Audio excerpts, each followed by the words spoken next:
Welcome back to the TV program, everybody. I am Brian Lee Durfee, author of The Forgetting Moon and The Blackest Heart, both books published by Simon & Schuster's Saga Press. Today I'm going to be reviewing Tom Clancy, Without Remorse, probably one of my most requested reviews so far. I've reviewed a lot of Tom Clancy books, and everybody's like, when are you going to get to Without Remorse? When are you going to get to Rainbow Six? When are you going to start reviewing the John Kelly, Mr. Clark, Tom Clancy novels? Well, today is the day.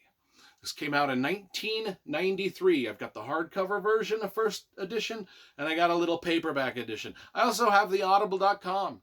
You know me, I buy a lot of different editions of my favorite writers. So let's talk about the covers first, because I love graphic design and cover illustration. So let's just go over the original hardcover. It's pretty flashy. I like it quite a bit. It's got a picture of some missiles shooting through the air, and just kind of cool looking. A nice photo of the author there on the back. The paperback has got some helicopters. It's a little, I don't know if I like it quite as much as this one, but it's got a cool author pick too. As long as the author looks good, that's all that matters. Jack Ryan. Okay, so there's a quote at the beginning of this book called "Beware the Patient Man." Now, so far, I've been reviewing every Tom Clancy book in order of publication, so it's taken me a while to get to this one. Jack Ryan is the main character in the Tom Clancy novels. He even makes an appearance in this. However, probably the fan favorite, the character that everybody loves, is John Kelly, or he's otherwise known as Mr. Clark.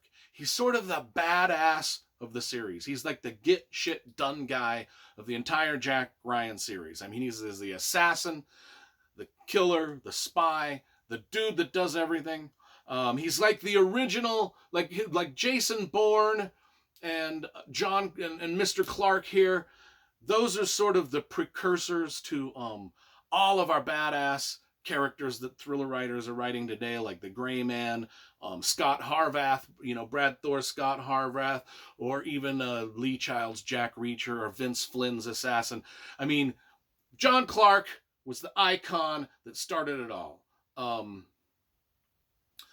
In The Sum of All Fears, John Clark was in, he hunted down nuclear terrorists. In Clear and Present Danger, he hunted down drug lords. In Cardinal of the Kremlin, where we kind of first meet him, he hunted down, he didn't hunt anybody down. He helped a KGB agent escape from the Soviet Union. And now, he was always a fan favorite throughout those books. And then in 93, Tom Clancy wrote a book just about John Kelly, or Mr. Clark, and why he is the badass he is, how he became the icon of all thriller novels. So it opens up with his wife dying. He's a Vietnam vet. John Clark, or John Kelly, Mr. Clark, as they call him, is his code name, is a Vietnam vet. He's married, and he suffers through a tragedy. His wife dies in a very brutal car crash that's described in a lot of brutal detail in this book. And so that's the opening to the book. And then a year and a half later, he's sort of recovering from this tragedy. He's got a boat that he takes out into the Chesapeake Bay from Baltimore. He floats it around. He's got a little island he's bought out there, and he's just kind of like doing his thing. And one day he's out, going to go to his boat, and he's driving, and he picks up a hitchhiker who happens to be like this 21-year-old, like smoking hot girl. Every dude's fantasy, right? I mean, I think even in Stephen King's novel Roadwork, we play off this trope where a dude picks up a young, hot hitchhiker that just happens to be like totally into him, like that happens, it happened in this book too. He picks up this hitchhiker. She's like a lost and wayward soul, and sort of like is taken in by his old age and his wisdom. I mean, he's not old, but he's an older guy, and she's a young girl, and clearly Mr. John Kelly senses the girl's a little disturbed. I mean, he's like, okay, she's cute, she's fun to be around, She's talkative. She's hot and sexy. But why is she like following me around? Why is she so suddenly interested in me? So but he also, I mean, like, he's a dude. I mean, he falls for the charms of the I mean, because this girl possesses all of the attributes that are desired by the superficial man. And so that trumps all the red flags trumped by hot girl, hot young girl, seems to be sort of into me. And so he takes her out onto his boat with him. And they have an adventure out on the boat where they meet some other people, a doctor and his wife, and they have a few little adventures, small little adventures where the girl gets more attracted to him, and he sort of starts to have like feelings and empathize and sympathize with her plight. And it turns out that this girl is sort of been involved with bad people in the past, and they are hunting her. And we get to see the bad guy's perspective in a little bit of this, where they are like, where did she go? Why did she run away? We got to find her. She is part of how we make money. Yes, she is sort of being sex trafficked, and she's run away from that. But she's also knows a lot of the girls that are being sex trafficked that are still with these sort of evil people. And she's kind of starting to talk. She senses that John Kelly, the dude that she sort of hooked up with here, is maybe a kind of a badass himself, and he might be able to go save those other girls. And so, of course, he gets talked into this kind of thing, and they end up in things.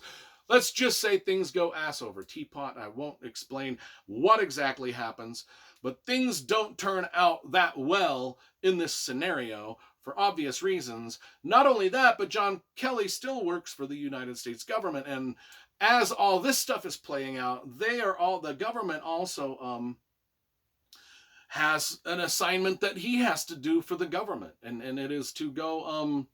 There's some Vietnamese prisoners that they're held in a Vietnamese prison camp, and only John Kelly can go save these guys. And so now he's out on this. He's got these two kind of things going on in his life, and he's conflicted. He understands halfway through the mission that he's going on for the government that things aren't all on the up and up, that maybe there's some people betraying him on the government side. And then he's like, do I take matters into my own hands? That sometimes doesn't always work out that well. So then he sort of turns this government mission into a mission of his own. And again, things go ass over teapot, and everything's foobar. And he has to figure out his way through all of this, through this book. This is the origin story of one of the iconic badasses in the lit thriller genre, Mr. Clark, John Kelly. This is sort of his origin story, why he is the way he is. It's absolutely brilliant. One of Tom Clancy's most popular characters in one of Tom Clancy's most popular novels. And by God, everything that Tom Clancy wrote was hugely popular. But this blew people away. People just so much, they wanted more Mr. Clark after this, you know. Even though Jack Ryan is an iconic character in his own right, and just dope as hell, Mr. Clark, whenever he's on scene, the reader pays attention because they know shit's about to get real. Anyway, 10 out of 10. You cannot possibly try to write a more perfect thriller novel than this. It's just absolute dynamite. Absolute dynamite.